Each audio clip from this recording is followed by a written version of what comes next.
भारत सरकार के राज्य मंत्री श्री सुदर्शन भगत जी बहुत समय देंगे और इस संसदीय क्षेत्र के लोकप्रिय सांसद श्री रविंद्र जी पांडे,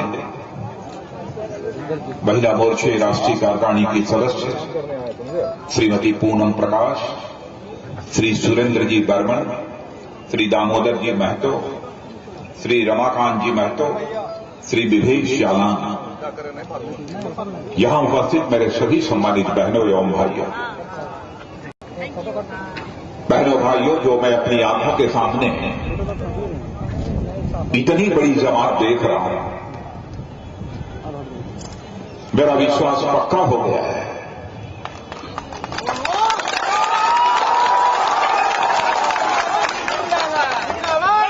कि आप सभी ने अपने लोकप्रिय नेता लालचंद महतो को भारी मतों से विजय दिलाकर झारखंड की विधानसभा में भेजने का फैसला कर लिया। लालचंद जी महतो को मैं साल 2 साल से नहीं जानता, कम से कम 10-12 वर्षों से लालचंद जी महतो को मैं अच्छी तरह जानता हूं।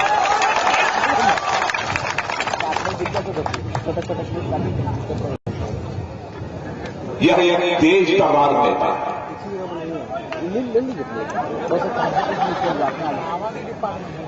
यह बात सच है कि अभी तक वह भारतीय जनता पार्टी में नहीं थे,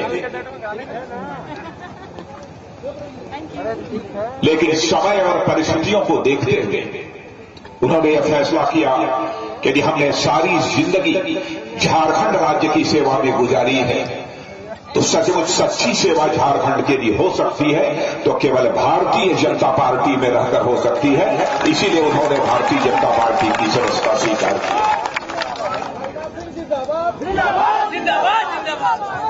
और आज वह भारतीय जनता पार्टी के प्रत्याशी के रूप में आया चुनाव के मैदान में आप सब लोगों के सामने हाजिर थे।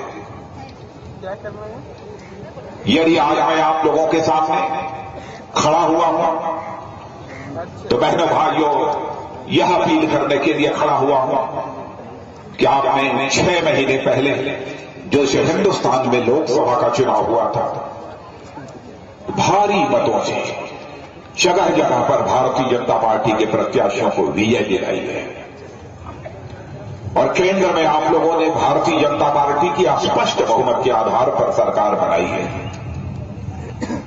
स्वतंत्र भारत के इतिहास में कभी यह कोई कल्पना नहीं कर सकता था कि कांग्रेस पार्टी को छोड़कर कोई भी राजनीतिक पार्टी कभी भी संसद में स्पष्ट बहुमत हासिल कर सकती है।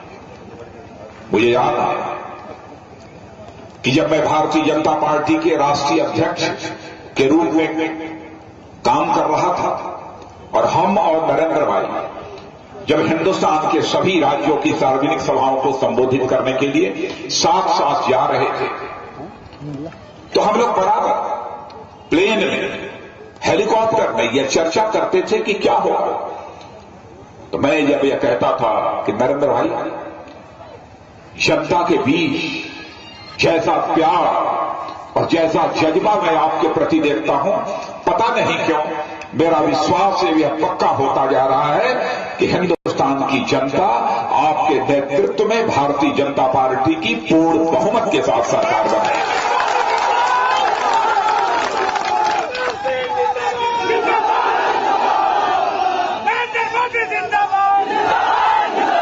तो वह मुझसे कहते थे कि अध्यक्ष जी आपको भरोसा है, लेकिन आप जानते हैं हिंदुस्तान की राजनीति कांग्रेस को छोड़कर किसी को बहुमत तो मिला नहीं है। बड़े बड़े राजनीतिक पंडितों से यदि बात होती थी तो वो कहते थे कि साहब 210 और 220 सीटें तो निश्चित रूप से मिलेंगी, लेकिन सचमुच आप लोगों ने चौका ही नहीं मारा बल्कि आप लोगों ने छक्का मार दिया और 283 सीटों पर भारतीय जनता पार्टी को विजय प्राप्त हुआ।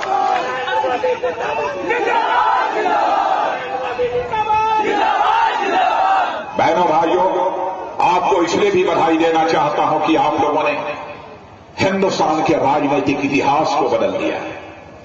पहली बार आजाद भारत के इतिहास में किसी गैर कांग्रेसी राजनीतिक पार्टी की स्पष्ट बहुमत के आधार पर केंद्र में सरकार बनी।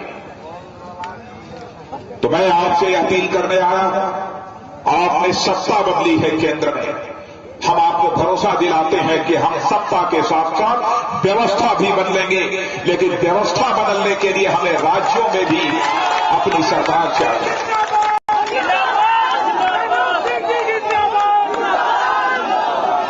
क्योंकि जब तक राज्यों में हमारी अपनी सरकार नहीं होगी, राज्य सरकारों का जब तक केंद्र सरकार को सहयोग नहीं होगा,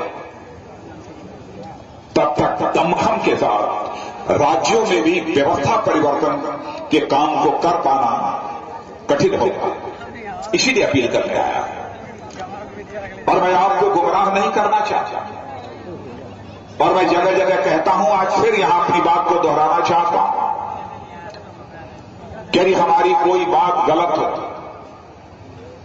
तो आप ताली मत बजाएं,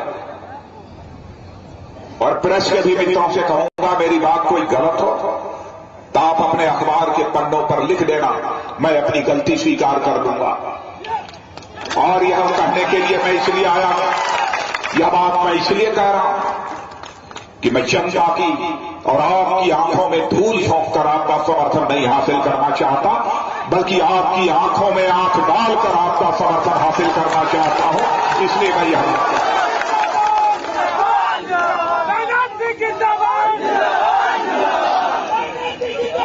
6 महीने से हमारी सरकार बनी है और बहुत दूर नहीं ले जाना चाहता। 6 महीने के पहले 10 वर्षों तक इसे हिंदुस्तान में कांग्रेस की भी सरकार के कामकाज को आपने देखा, और उस 10 वर्ष के पहले भारत माता के सपूत पंडित अटल बिहारी वाजपेयी जी की भी 6 वर्षों तक आपने सरकार देखी है। कौन सरकार ठीक तरीके से चला सकता है? सारे सरकारों के कामकाज की तुलना करने के बाद सहज रूप से आप इस नतीजे पर पहुंच सकते हैं कि हिंदुस्तान की कौन सी ऐसी राजनीतिक पार्टी है जो सभी राजनीतिक पार्टियों से बेहतर सरकार चला सकती है।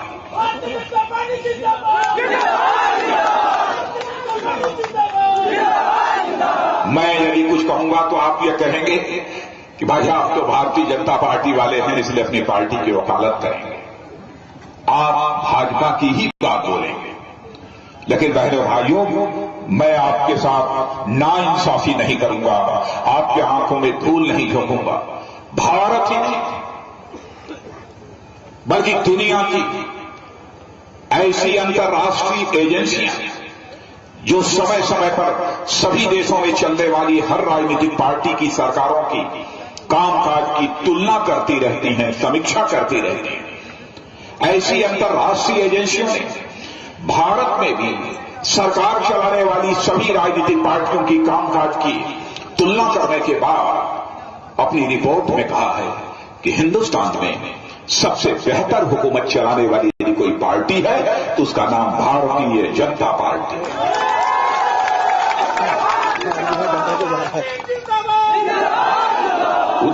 उदाहरण तो मैं सैकड़ों दे सकता हूं, सैकड़ों उदाहरण दे। तुलना, बगल में हमारी छत्तीसगढ़ सरकार है, ईमानदारी से बतलाइएगा, आज के 10 वर्षों पहले आपने छत्तीसगढ़ देखा होगा, आज कोई जाकर छत्तीसगढ़ देख ले, क्या छत्तीसगढ़ 10 साल पहले का और आज का उसमें अंतर आपको नहीं दिखाई देता? चाहे हमारा मध्य प्रदेश शिवराज सिंह जी चौहान, चाहे डॉक्टर रमन सिंह, चाहे हमारे गुजरात के मुख्यमंत्री के रूप में नरेंद्र भाई मोदी रहे, अथवा राजस्थान की श्रीमती वसुंधरा राजे, गोवा के मनोहर पर्रिकर, देखे तो कोई काम?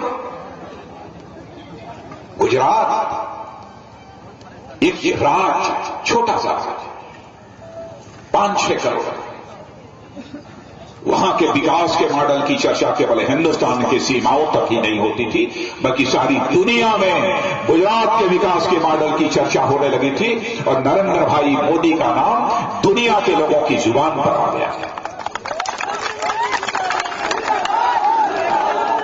इसलिए मैं कह रहा हूं, और इसलिए भी कह रहा हूं कि 6 साल पहले, 6 महीने पहले आप लोगों ने 10 वर्षों तक कांग्रेस की सरकार देखी, बहनों भाइयों, मैं आपसे सवाल पूछूंगा और आपसे जवाब चाहूंगा, क्योंकि मैं सीधे भाफा देकर नहीं आना चाहता। क्या यह सच नहीं है? नहीं, मैं सवाल पूछ रहा हूं। क्या यह सच नहीं है कि आज के 6 महीने पहले जब कांग्रेस की सरकार थी, झारखंड मुक्ति मोर्चे की सरकार थी, सब मिलजुल के सरकार चला रहे थे, तो जो 10 वर्षों तक कांग्रेस की सरकार थी, उस सरकार के रहते लगातार 10 वर्षों तक महंगाई बढ़ती रही। क्या यह सच नहीं है?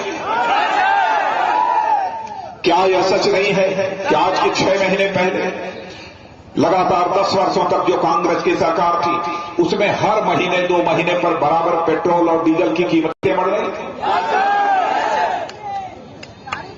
क्या यह सच नहीं है कि भारत के इतिहास में लाखों करोड़ रुपए के भ्रष्टाचार यदि किसी ने किए हैं तो 6 महीने पहले इसमें चलने वाली कांग्रेस की सरकार के समय में? क्या यह सच नहीं है? स्वतंत्र भारत के इतिहास में 10 साल पहले 98 से लेकर 2004 तक लगातार 6 वर्षों तक महंगाई को बांधे रखने में यदि किसी भारत माता के सपूत ने सफलता प्राप्त की, तो भारत माता के सपूत का नाम है पंडित अटल बिहारी वाजपेयी, जिन्होंने लगातार 6 वर्षों तक महंगाई को बांधे रखा। क्या यह सच नहीं है कि जब से केंद्र में 6 महीनों से सरकार आई है, नरेंद्र भाई मोदी भारत के प्रधानमंत्री बने, तब से लगातार महंगाई घट रही है? क्या यह सच नहीं है? क्या यह सच नहीं है कि 6 महीनों में हर महीने बराबर पेट्रोल और डीजल की कीमतें घट रही हैं? क्या यह सच नहीं है कि 6 महीने में महंगाई नहीं घटी है? क्यों घटी? बहनों भाइयों, महंगाई यदि बढ़ती है तो आपकी बदकिस्मती से महंगाई नहीं बढ़ती है। महंगाई यदि बढ़ती है तो सरकार की गलत आर्थिक नीतियों के कारण महंगाई बढ़ती है। सरकार में बैठे हुए लोगों की गलत नीतियों के कारण, नियत के कारण, भ्रष्टाचार के कारण महंगाई बढ़ती है। और चौथा कारण कोई कुछ नहीं होता। भ्रष्टाचार की बात मैंने की है। दुनिया की एक मानी जाती इंटरनेशनल एजेंसी है जिसका नाम है ट्रांसपेरेंसी इंटरनेशनल। उस एजेंसी ने 6 महीने पहले भ्रष्टाचार के मामले में इस देश में एक समीक्षा की थी और अपनी समीक्षा के रिपोर्ट में पाया था कि भारत दुनिया के जितने देश हैं भ्रष्टाचार के मामले में 94 स्थान पर पायदान पर खड़ा है। लेकिन 6 महीने जो हम लोगों की सरकार चली है, उसके बाद उसी ट्रांसपेरेंसी इंटरनेशनल ने सर्वेक्षण के बाद यह कहा है कि भारत अब 6 महीनों के अंदर जो 94वें पायदान पर खड़ा था, वो घटकर अब 50वें पायदान पर आकर खड़ा हो गया है। बहनों भाई, इसीलिए मैंने कहा हम सत्ता ही नहीं बदलना चाहते, बल्कि सत्ता के साथ साथ हम व्यवस्था भी बदलना चाहते। इसलिए मैं आप सबसे वोट मांगने आया। कई ऐसी योजनाएं, प्रधानमंत्री जनधन योजना प्रारंभ की है, उसके विस्तार में नहीं जाना चाहता क्योंकि ज्यादा समय लगेगा। और मैं बेरोजगार नौजवानों को मैं कहना चाहता हूं, बहनों भाइयों, यदि हमारी नजर है तो हिंदुस्तान के किसानों पर है और हमारी नजर है तो हिंदुस्तान के जवानों पर है। लाल बहादुर शास्त्री ने भी भारत को समझा था। उन्होंने नारा दिया था तो जय जवान जय किसान, वही गाना। मैं चाहता हूं कि हमारा किसान अपने खेतों में उत्पादकता बढ़ाए, लागत मूल्य में कमी आए, जो पैदा करता है खेतों में उसे उचित कीमत मिले। लेकिन जवान, क्या कमी है भारत में? क्यों आज हमारा नौजवान पढ़ाई लिखाई करने के बाद, योग्यता, क्षमता, प्रतिभा हासिल करने के बाद आज अपने मजबूत हाथों के रोजगार की तलाश के लिए दर दर की ठोकर खा रहा है? कौन देगा? क्या किया है? बराबर 55-60 वर्षों तक लगातार हुकूमत करते हुए कांग्रेस पार्टी ने। बहनों भाइयों, हम लोगों ने फैसला किया, भले ही वह नौजवान कक्षा 8, कक्षा 10, 12, BA, MA की डिग्री क्यों न हासिल किया, भले ही उसने कोई टेक्निकल डिग्री हासिल न की, भले ही उसके अंदर कोई हुनर न हो, तो क्या ऐसा नहीं किया जा सकता? हम 3 महीने, 4 महीने, 6 महीने की ट्रेनिंग देकर उसके अंदर ऐसा हुनर पैदा कर दें कि वह नौजवान अपना कोई छोटा मोटा कारोबार खड़ा कर सके। हां, लेकिन जवानों की माली हालत को भी मैं जानता हूं। कहां से पैसा पाएगा, कैसे कारोबार खड़ा करेगा? तो हम लोगों ने तो वेंचर फंड बनाया। कैसा नौजवान जो कि हुनर हासिल कर लेगा, स्किल डेवलपमेंट जिसका हो जाएगा, ऐसा नौजवान यदि अपना कोई छोटा मोटा कारोबार करना चाहता है तो उसे वेंचर फंड से, देश के कई बैंकों से कम ब्याज दर पर कर्ज मुहैया कराया जाएगा ताकि वह अपना छोटा मोटा कारोबार खड़ा कर सके। यह हमारी सरकार ने सोचा। भारत दुनिया का एक ऐसा देश है जिसके पास जन संसाधन की कमी नहीं है। 120 करोड़ की जनसंख्या भारत की। जरूरत है कि भारत की जनसंख्या को हम बोझ न माने, बल्कि भारत की यह जनसंख्या भारत की जनशक्ति है। आवश्यकता है अपनी नीतियों के माध्यम से भारत की इस जनशक्ति को हम श्रम शक्ति में बदल दें और देश का हम उत्पादन बढ़ा दें और दुनिया में भारत को सबसे बड़ा धनवान देश बना दें। लेकिन चाहिए योजनाएं चाहिए, नीति चाहिए, नियत चाहिए, तभी संभव है। नहीं संभव है। जन संसाधन 120 करोड़ की प्राकृतिक संपदा, चले जाइए झारखंड की धरती के नीचे, सोना भी मिलेगा, चांदी भी मिलेगी, कोयला भी मिलेगा, एल्यूमिनियम भी मिलेगा, सब कुछ मिलेगा। क्यों नहीं है भारत की गरीबी और बेरोजगारी की समस्या का समाधान हो पा रहा है? बहनों भाइयों, दूसरी राजनीतिक पार्टियों के पास इसका कोई समाधान नहीं। जिसमें हम और नरेंद्र भाई जब उस समय दौरा कर रहे थे तो हम लोगों ने तय किया उसी समय कि अब सरकार बनने के बाद हम योजना नहीं बनाएंगे, बल्कि योजना पहले बन जानी चाहिए। इसीलिए आपने देखा सरकार बनते ही सब योजनाओं का सिलसिला धड़ाधड़ हम लोगों ने प्रारंभ कर दिया।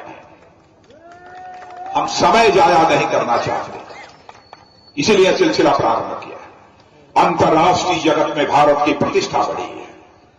पहले भारत को हिकारत की नजरों से लोग देखते थे।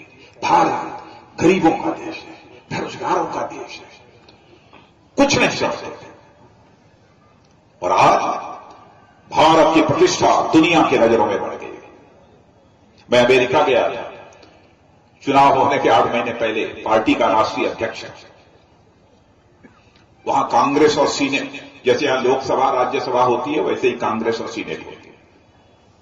लोगों ने दावत दी, बातचीत की, सब बातचीत हुई। जब मैं चलने लगा तो एक सीनेट, जैसे यहां राज्यसभा होती है वैसे सीनेट होती है, तो संसद सदस्य थे।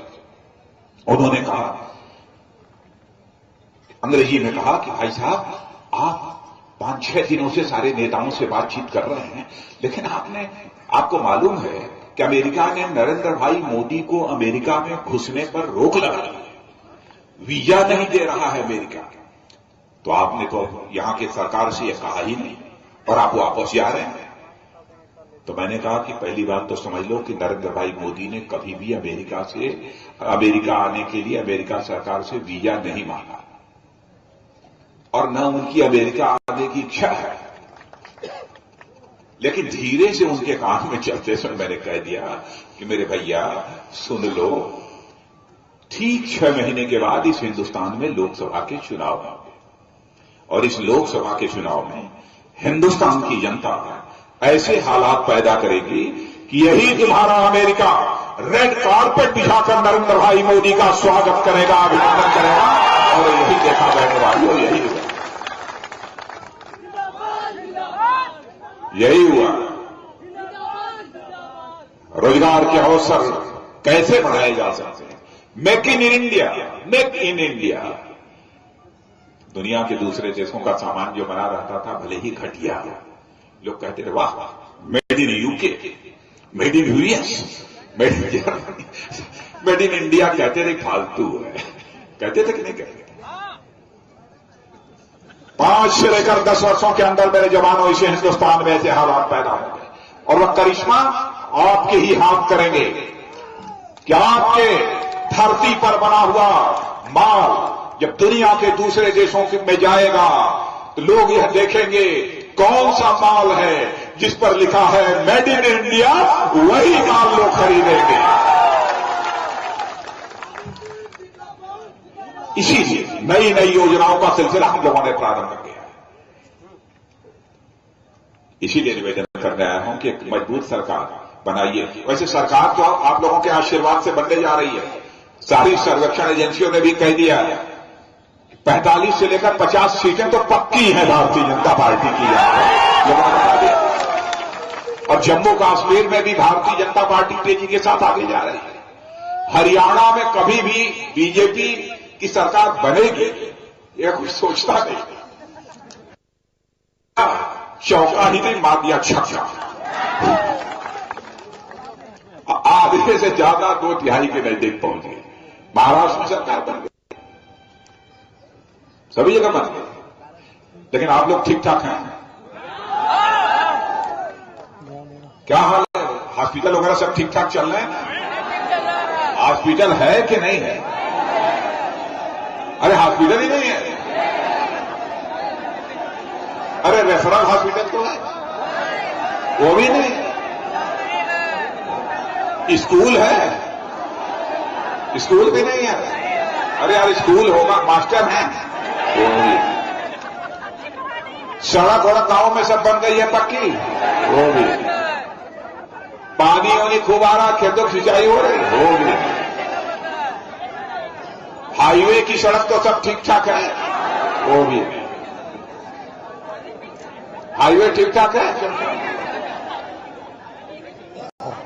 वो ठीक है। नहीं, मैंने नोट किया है क्या क्या है। अच्छा, गांव में नदी का पानी तो नहीं पीते लोग, पानी वाली व्यवस्था हो गई है सब दिन है, वो भी।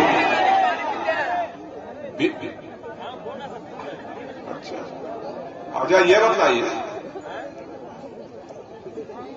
बिजली की तो खूब आती हो, बिजली नहीं आती, तब तो आप लोगों को बहुत तकलीफ होती होगी। एक तो हमारे बच्चे रात को ढिवरी में पढ़ने को मौका मिलता हो, तेल भी नहीं मिलता है। भारत सरकार झारखंड की, लेकिन और बड़ी तकलीफ होती होगी। दिन भर मच्छर ही क्या, दिन भर थके हारे जब आप शाम को घरों में पहुंचते होंगे तो अंधेरा ही अंधेरा, न घरवाले का चेहरा देख पाती होगी, न घरवाला घरवाली का चेहरा देख पाता है। तो आपकी तकलीफ को मैं अच्छी तरह समझ रहा हूं। तो देखना चाहते हैं कि नहीं चेहरा एक दूसरे का?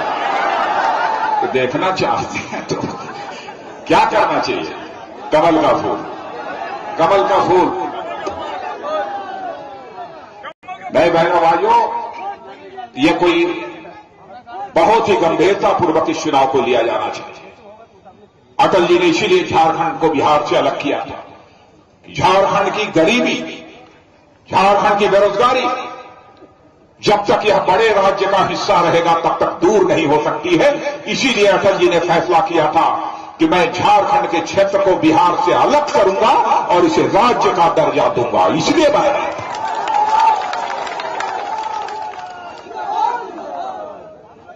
अब उन्हीं के शिष्य हम लोग हैं, उसी अटल जी के।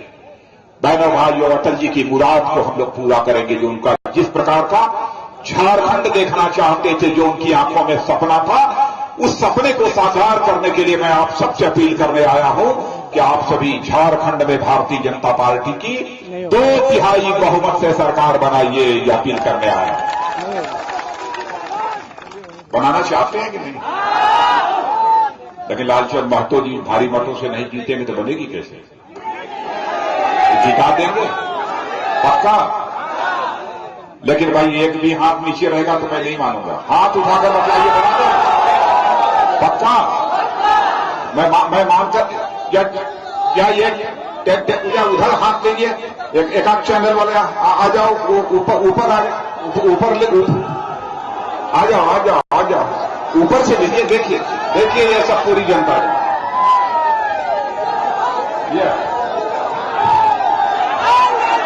ये है